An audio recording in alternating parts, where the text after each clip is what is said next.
Hi viewers, আসসালামু আলাইকুম। কেমন আছেন সবাই? আজকে আপনাদের সামনে যে ক্লাসটা উপস্থাপন করব সেটা একটু ভিন্ন আঙ্গিকে করার চেষ্টা করব।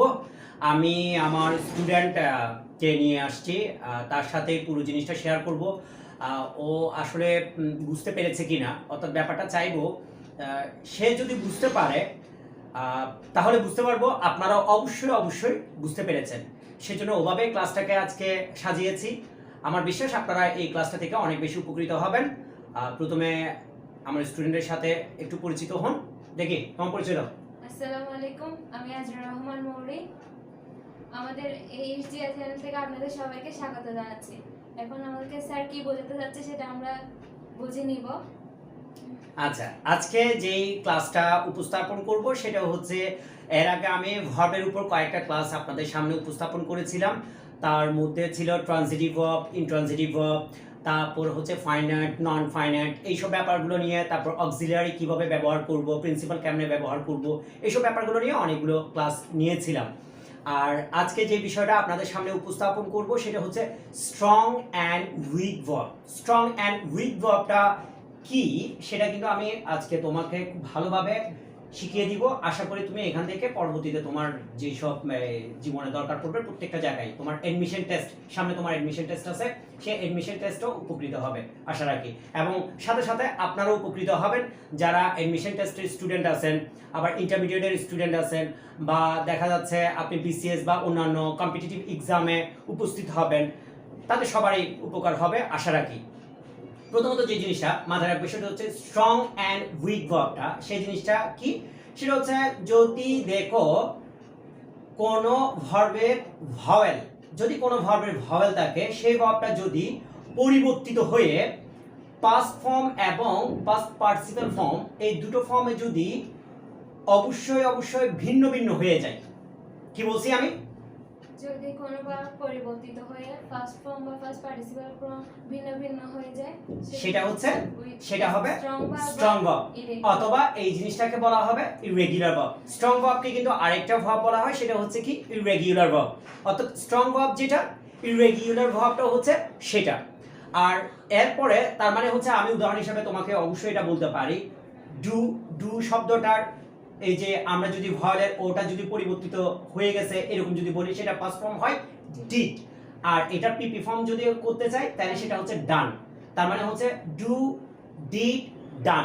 তার মানে হচ্ছে পাস্ট ফর্ম হচ্ছে ডিড, আর পিপি ফর্মটা, পাস্ট পার্টিসিপল ফর্মটা হচ্ছে কি ডান।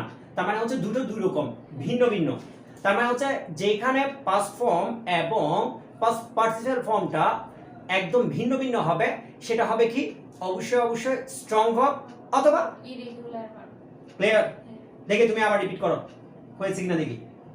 যে ভার্ব ভাওয়েল পরিবর্তিত হয়ে ফার্স্ট ফর্ম বা ফার্স্ট পার্টিসিপল ফর্ম অন্যরকম হয়ে যায় বা ভিন্ন হয়ে যায়, সেটা হচ্ছে স্ট্রং ভার্ব বা ইররেগুলার ভার্ব।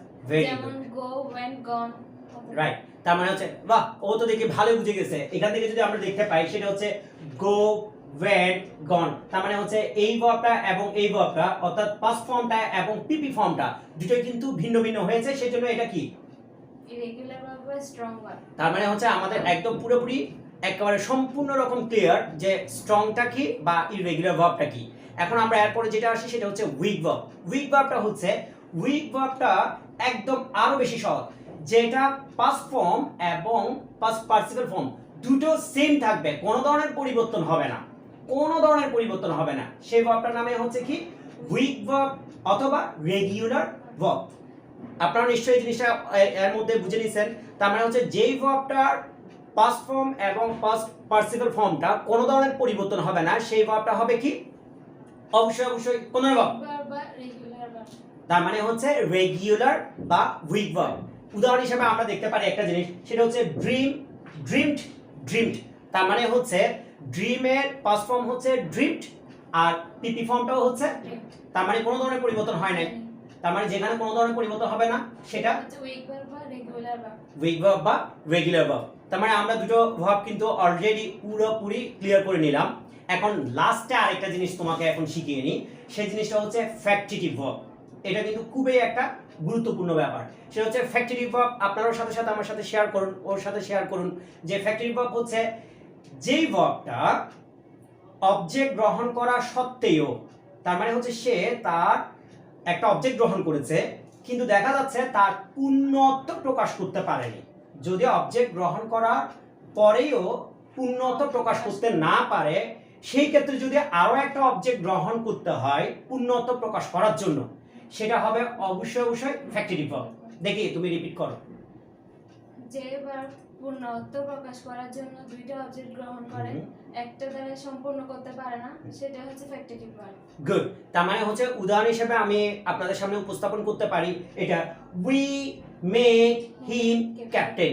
অর্থাৎ ব্যাপারটা দেখেন, যদি এইভাবে দেখি উই মেড হিম এতটুকু পর্যন্ত অবজেক্ট গ্রহণ করেছে, কি একজন ব্যক্তি অলরেডি অবজেক্ট গ্রহণ করা হয়েছে এই ভার্ব দিয়ে, মানে তাকে, উই মেড হিম, আমরা তাকে করেছি, এখনো পর্যন্ত পূর্ণত্ব প্রকাশ করতে পারিনি।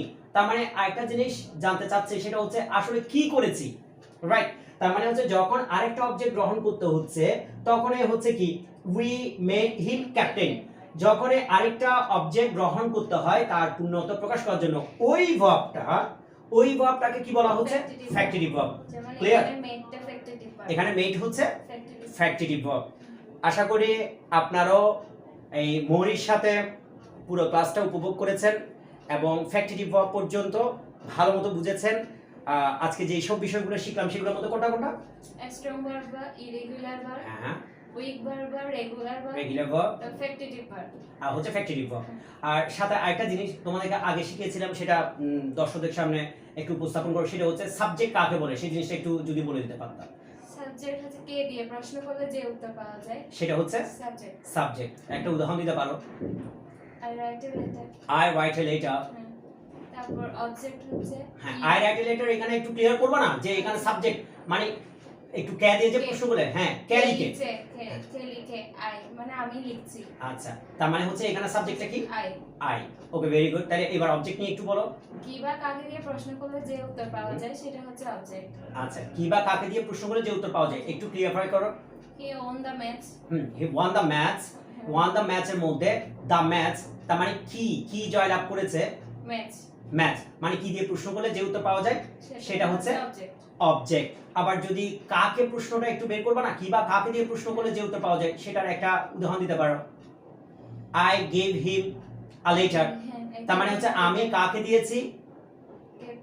তাকে দিয়েছি। তার মানে হচ্ছে হিম এখানে কি? অবজেক্ট। আর কি দিয়েছি? লেটার দিয়েছি। তার মানে হচ্ছে এখানে লেটারটা কি জিনিস? অবজেক্ট। তার মানে এখানে কয়টা অবজেক্ট ব্যবহার করা হয়েছে? দুইটা অবজেক্ট ব্যবহার করা হলে সেটাকে কি বলা হয়? Double object. আশা করি আপনারাও এই জায়গা থেকে ডাবল অবজেক্টটা কি, তারপর হচ্ছে সাবজেক্ট কি, এই জিনিসটাকে আবার নতুন করে শিখে নিলেন। আশা রাখি আমাদের পরবর্তী ক্লাসগুলো এইভাবে উপস্থাপন করব। মৌরিকে যেভাবে দেখিয়ে দিয়েছি আপনাদেরকেও সেভাবে উপস্থাপন করেছি। আশা রাখি আপনারাও অনেক বেশি পরিমাণ উপকৃত হবেন। আশা করি তুমিও। Please like, comment and share. ইনশাআল্লাহ দেখা হবে। সেই পর্যন্ত ভালো থাকবেন, সুস্থ থাকবেন এবং আমাদের এই চ্যানেলটা এখনো পর্যন্ত যদি আপনারা সাবস্ক্রাইব করে না থাকেন অবশ্যই সাবস্ক্রাইব করবেন। সেই পর্যন্ত ভালো থাকুন, সুস্থ থাকুন। আসসালামু আলাইকুম। থ্যাংক ইউ, খোদা হাফেজ।